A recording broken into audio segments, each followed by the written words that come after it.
അറിയിപ്പ് കൊടുംചൂടിന് ആശ്വാസമായി സംസ്ഥാനത്ത് വീണ്ടും മഴയ്ക്ക് സാധ്യതയെന്ന അറിയിപ്പുകൾ എത്തുകയാണ്.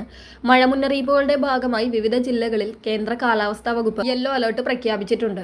ഇന്ന് പത്തനംതിട്ട, ഇടുക്കി ജില്ലകളിലും ഞായറാഴ്ച പത്തനംതിട്ട, എറണാകുളം, ഇടുക്കി ജില്ലകളിലും യെല്ലോ അലർട്ട് പ്രഖ്യാപിച്ചിട്ടുണ്ട്.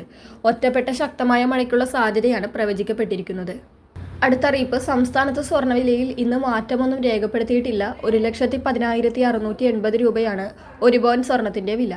ഇന്നലെ പവന് 1,440 രൂപയുടെ വർധനയാണ് രേഖപ്പെടുത്തിയത്. 1 ഗ്രാം സ്വർണത്തിന്റെ വില 13,835 രൂപയാണ്. അടുത്ത അറിയിപ്പ് ഏപ്രിൽ 1 മുതൽ സ്വർണ്ണപ്പണയം സംബന്ധിച്ച റിസർവ് ബാങ്കിന്റെ പരിഷ്കരിച്ച ചട്ടം പൂർണ്ണതോതിൽ പ്രാബല്യത്തിൽ വന്നിരിക്കുകയാണ്. 2.5 ലക്ഷം രൂപ വരെയുള്ള വായ്പകൾക്ക് പണയം വെച്ച സ്വർണത്തിന്റെ മൂല്യത്തിന്റെ 85% വരെ വായ്പയായി ലഭിക്കും. 2.5 ലക്ഷം മുതൽ 5 ലക്ഷം രൂപ വരെ 80%വും 5 ലക്ഷത്തിനു മുകളിൽ 75% എന്ന പരിധിയും ബാധകമാകും. മൂല്യം കണക്കാക്കുമ്പോൾ മുതലിനൊപ്പം കാലാവധി പൂർത്തിയാകുമ്പോൾ അടയ്ക്കേണ്ട പലിശയും കണക്കാക്കും. ഇങ്ങനെ കണക്കാക്കുമ്പോൾ വായ്പയായി ലഭിക്കുന്ന തുകയിൽ കുറവുണ്ടാകും. അടുത്ത അറിയിപ്പ് സംസ്ഥാനത്ത് ഏപ്രിൽ, മെയ് മാസങ്ങളിലെ റേഷൻ വിഹിതം ഗുണഭോക്താക്കൾക്ക് ഒരുമിച്ച് നൽകാൻ സർക്കാർ തീരുമാനിച്ചിട്ടുണ്ട്. ഏപ്രിൽ 4 മുതൽ, അതായത് ഇന്ന് മുതൽ സംസ്ഥാനത്ത് റേഷൻ വിതരണം ആരംഭിക്കും. 3 മാസത്തെ വിഹിതം ഒരുമിച്ച് നൽകാനായിരുന്നു കേന്ദ്ര നിർദ്ദേശമെങ്കിലും റേഷൻ കടകളിൽ ഭക്ഷ്യധാന്യങ്ങൾ സൂക്ഷിക്കാനുള്ള സ്ഥലപരിമിതി കണക്കിലെടുത്താണ് 2 മാസമായി ചുരുക്കിയത്. ഏപ്രിൽ വിഹിതത്തോടൊപ്പം മെയ് വിഹിതം ഏപ്രിൽ 4 മുതൽ മെയ് 30 വരെ വാങ്ങാം. ജൂണിലെ വിഹിതം സ്റ്റോക്ക് ലഭ്യമാകുന്ന മുറയ്ക്ക് നേരത്തെ വിതരണം ചെയ്യുന്നത് പരിഗണനയിലാണ്. പശ്ചിമേഷ്യയിലെ യുദ്ധ സാഹചര്യത്തിൽ ഇന്ധന ലഭ്യത കുറഞ്ഞ ഭക്ഷ്യക്ഷാമം ഉണ്ടാകാതിരിക്കാനുള്ള മുൻകരുതലായാണ് സർക്കാർ നടപടി.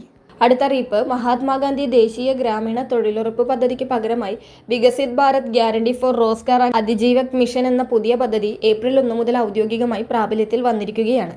ഈ പുതിയ പരിഷ്കാരത്തിന്റെ ഭാഗമായി നിലവിലുണ്ടായിരുന്ന 100 തൊഴിൽ ദിനങ്ങൾ എന്നത് 125 ദിവസമായി ഉയർത്തിക്കൊണ്ട് ഉത്തരവിറക്കിയിരിക്കുകയാണ്.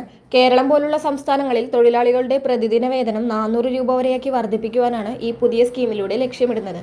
പദ്ധതിയുടെ സാമ്പത്തിക സ്രോതസ്സിലും വിതരണ രീതിയിലും കേന്ദ്ര സർക്കാർ കാതലായ മാറ്റങ്ങൾ വരുത്തിയിട്ടുണ്ട്.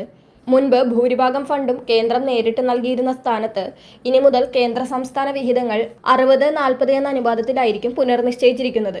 അതായത് മൊത്തം ചിലവിന്റെ 60% കേന്ദ്രവും 40% അതത് സംസ്ഥാന സർക്കാരുകളും വഹിക്കേണ്ടി വരും. നിലവിൽ പഴയ പദ്ധതിയിൽ അംഗങ്ങളായിട്ടുള്ള തൊഴിലാളികൾക്ക് ഈ പുതിയ മിഷന്റെ ഭാഗമാകാൻ പ്രത്യേക